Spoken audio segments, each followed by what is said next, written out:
રાધે ગોવિંદ રાધે ગોવિંદ ભજો રાધે ગોવિંદ રાધે ગોવિંદ ભજો મુરલી કનૈયા રાધે ગોવિંદ ભજો મુરલી કનૈયા રાધે ગોવિંદ ભજો મુરલી કનૈયા રાધે ગોવિંદ ભજો મુરલી કનૈયા રાધે ગોવિંદ ભજો રાધે ગોવિંદ રાધે ગોવિંદ ભજો રાધે ગોવિંદ રાધે ગોવિંદ ભજો રાધે ગોવિંદ રાધે ગોવિંદ ભજો રાધે ગોવિંદ બોલો કૃષ્ણ કનૈયા લાલ કી જય ગુરુદેવી શ્રી ઉમિયા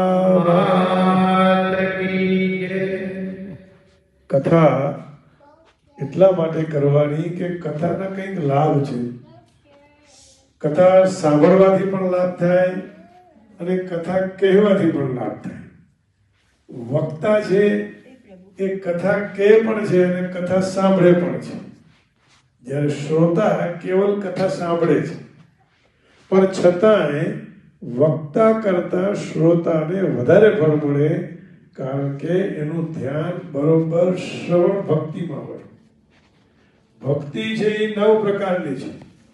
શ્રવણમ કીર્તનમ વિષ્ણો સ્મરણમ પાદ સેવનમ અર્ચનમ વંદનમ દાસ્યમ સખ્યમાત્મનિવેદનમ.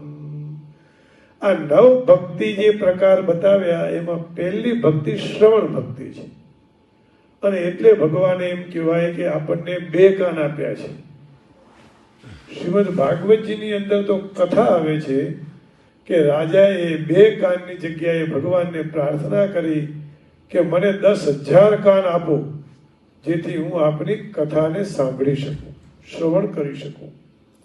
તો કથા સાંભળવાના લાભ, ભગવાનની કથા એટલે ભગવાનની કથા, પણ ભગવાનની કથા ભક્તો વગર અધૂરી રહે છે. સાંભળે કોણ? તો ભક્ત સાંભળે.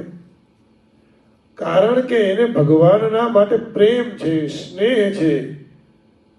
જેને આપણે જોયા નથી એની આપણે કથા વારંવાર સાંભળીએ તો એ ભગવાન અથવા માને મળવાની આપણી અંદરની ઈચ્છા જાગે. એટલા માટે વારંવાર કથા સાંભળવાથી મા પ્રત્યેની પ્રીતિ વધે. એટલે કથાના લાભ તો અનેક છે. શાસ્ત્ર અને પુરાણમાં ભગવાનની કથા સાથે સાથે ભક્તોની કથાઓ પણ આવે છે. એટલે શ્રીમદ ભાગવતજીને ભગવત કથા ન કહી પણ ભાગવત કથા કહી. અને ભાગવતનો અર્થ થાય સંતો. તમે જુઓ જેટલા ગ્રંથો છે એમાં બધા સંતોની કથા બહુ જ છે. જેને જેને ભગવાનને આરાધ્યા, જેને જેને ઈશ્વરને આરાધના કરી, એ આરાધના કરનારને ભગવાને મુક્ત નથી કર્યા, પણ ભગવાને પોતાની સાથે રાખી અને આ સંસાર રૂપી નાવડીમાંથી તેરવી દીધા છે, સંસારથી પાર કરાવી દીધા. એટલે નવધા ભક્તિ પહેલી શ્રવણ ભક્તિ કહી છે. બધાએ કામ છોડી અને પહેલી જો શ્રવણ ભક્તિ વધે, વક્તા પણ જ્યારે જ્યારે કોઈનું પ્રવચન થતું હોય, કોઈનો સત્સંગ ચાલતો હોય, ત્યારે જો એ કથા સાંભળે તો વક્તાને પણ એ કથાનું ફળ પ્રાપ્ત થાય, એ ભક્તિ પ્રાપ્ત થાય. અને પહેલી જ ભક્તિ જો આપણી સફળ થાય તો આગળની ભક્તિઓ તો સફળ થવાની જ. પણ શ્રવણ ભક્તિ સફળ કરવી એટલે ભગવાનની કથામાં મન રાખવું. આપણે કાનથી સાંભળીએ કથા તો એ ક્યાં જાય? તો કે હૃદયમાં પ્રવેશ, હૃદયની અંદર જાય. અહીંથી આપણે કથા સાંભળીને જતા રહીશું, પછી એ હૃદયમાં બેસી ગઈ હશે અને ઘરે જઈને યાદ આવશે કે કથામાં આજે આવું આવ્યું હતું એમ. એટલે કથા આપણામાં બેસે. આપણે કથામાં બેસીએ છીએ બરોબર છે, પણ કથા આપણામાં પણ બેસવી જોઈએ.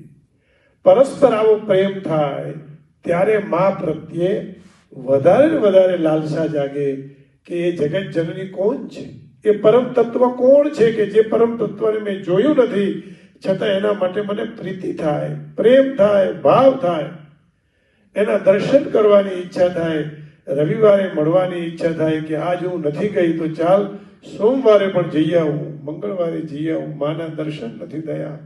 આ પ્રેમ કથા સાંભળવાથી જાગે, કથા કરવાથી જાગે. એટલે આપણે એમ કહીએ કે ભાઈ કથા તો મોઢાથી નીકળી ગઈ પણ અંદર ઉતરીને બેસી ગઈ.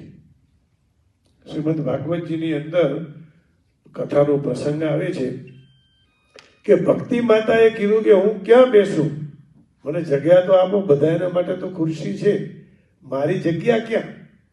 તો કે ભક્તોના હૃદયમાં તમારે બેસવાનું.